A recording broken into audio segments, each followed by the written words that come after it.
bertemu lagi bersama cikgu. Okay, dalam dunia matematik, jom belajar matematik bersama Cikgu Syam.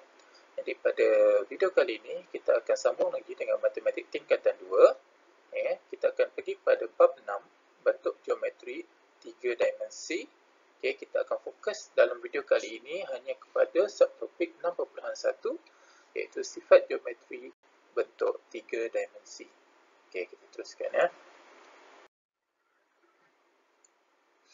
Okay, apa yang kita akan pelajari dalam bab ni, kita akan ada 4 subtopik yang besar, iaitu 6.1, sifat geometri bentuk 3 dimensi, 6.2, bentangan bentuk 3 dimensi, 6.3, luas permukaan bentuk 3 dimensi, dan 6.4, isi padu bentuk 3 dimensi.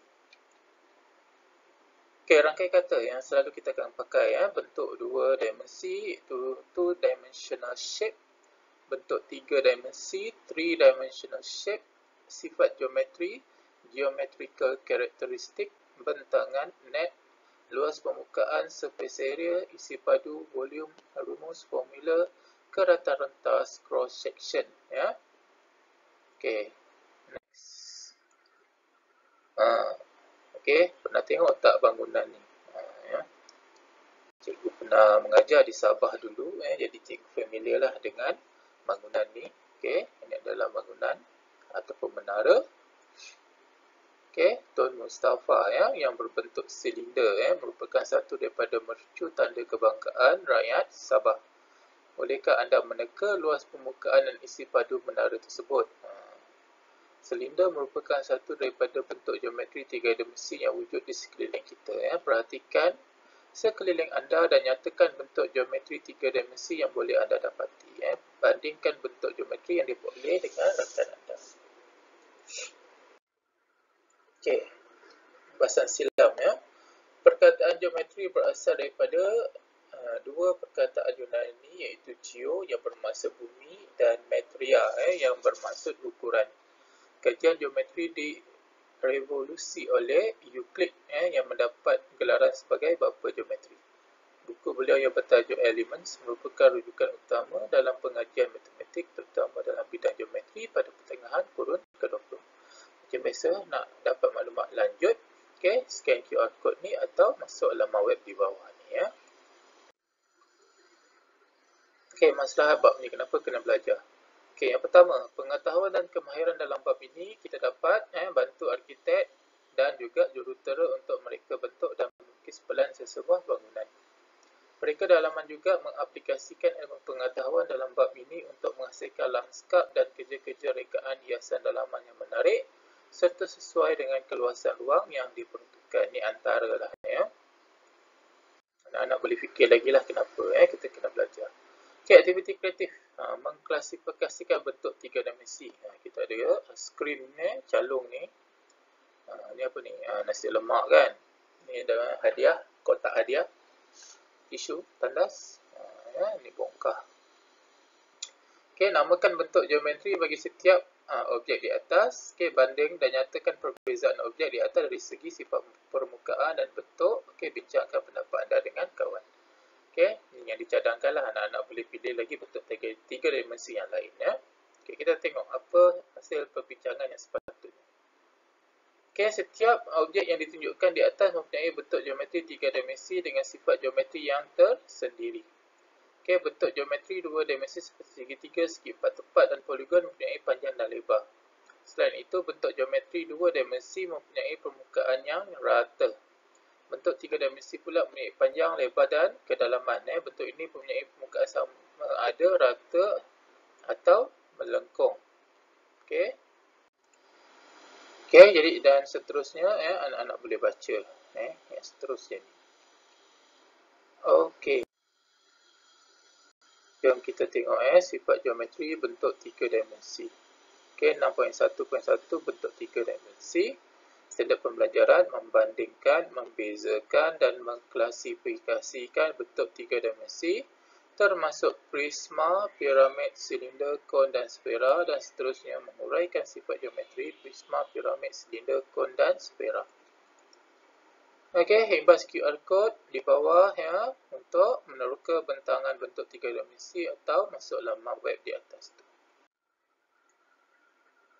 Okey, aktiviti rangsangan minda meneroka konsep bentuk 2 dimensi dan 3 dimensi, perisian geometri dinamik macam biasa. Buka fail MS 100 yang telah disediakan ya. So anak-anak boleh baca ni. So perbincangan dia bincangkan perbezaan bentuk apabila rajah 2 dimensi. Okey. So daripada aktiviti di atas dapat kita simpulkan bahawa bentuk 3 dimensi terbina daripada cantuman bentuk 2 dimensi ya.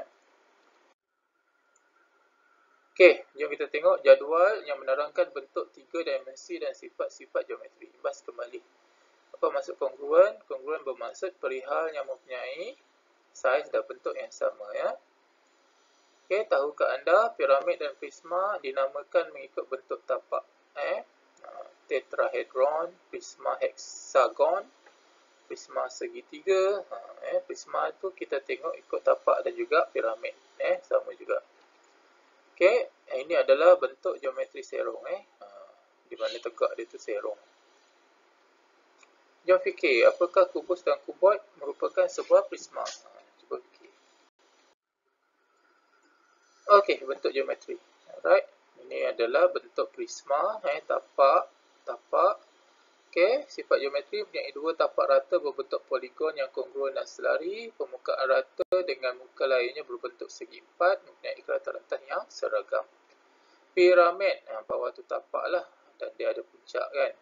Mempunyai satu tapak rata berbentuk poligon, muka lainnya berbentuk segitiga yang bertemu di puncak. Okey, silinder tapak dia bentuk bulat kan. Dua tapak rata berbentuk bulat okey. Dan satu permukaan melengkung. Okey, so boleh baca ni.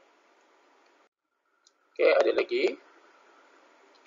Kon kita ada tapak bulat dan puncak, satu tapak rata berbentuk bulatan, iaitu satu puncak, satu permukaan melengkung menyambungkan tapak dengan puncak. Okey, sfera ni macam gambar ataupun macam bentuk bola bola sepak ke, bola tampar ke ya. Semua titik pada permukaan sfera mempunyai satu titik tetap berjarak sama daripada pusat sfera mempunyai satu permukaan yang melengkung. Okey, itu antara bentuk 3 geometri yang kita nak lihat, nak belajar. Okey, jom cuba 6.1. Nyatakan sifat geometri bagi objek 3 dimensi berikut. Ini buat dalam buku. Okey, buku tulis hantar nanti naik sekolah bila kita sekolah dah buka nanti. Nombor 2, nyatakan seterusnya. Okey. Alright, jadi dua soalan saja yang anak-anak kena buat pada video kali ini. Buku tab surat 101 dan 102 buat dalam buku tulis. Okey. So ingat anak-anak bab ni sangat penting sebab nanti sampai SPM pun tajuk ni akan ada. Kalau anak-anak belajar dalam titik tambahan nanti lagi advance. Jadi kena fahamkan, kena hafal ciri-ciri dia.